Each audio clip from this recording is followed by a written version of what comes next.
Did you ever make a dragon? Did you work on the dragons for Game of Thrones? Kind of like I was saying, eventually working at bigger houses, I had to go from being a generalist to doing something more specified, which is lighting. Our team at Rhythm and Hues, as they called it, Rhythm and Hues 2.0, it was a smaller crew by that point. We worked on, some of the dragon scenes. We worked seasons 5, 6, and 7. Not every episode, a few key episodes with the really heavy dragon work.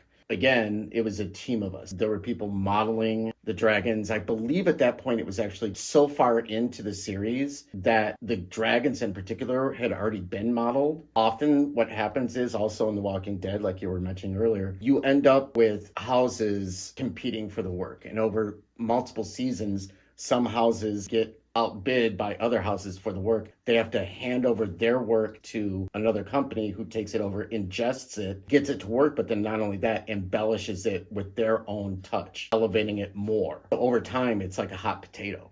Taking the dragon, which I believe was modeled from another house, we ingest it. Some of the team is responsible for not only getting the model to work, but also all the textures, all the materials, the scales, everything has a look like painting it almost, that those all work. Before it gets to somebody like, even after that, you have to go through animation. So you have the animation team take that model that is now textured and move it around. So it goes to animation first? Yeah, ebbs and flows a little bit, overlaps a bit. Animation is working on their stuff. We start taking in lighting. We start lighting it into the scenes, usually with background plates if it's a live action production, in which case Game of Thrones is.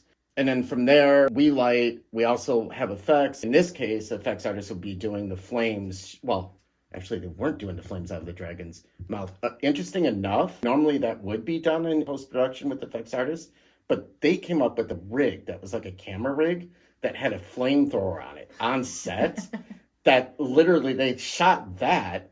The compositors took that into the shots and tracked it in with the dragon animations to make it look like they were shooting the fire out. I think it's kind of like green screen, use the flamethrower, cut that and paste it in. Something like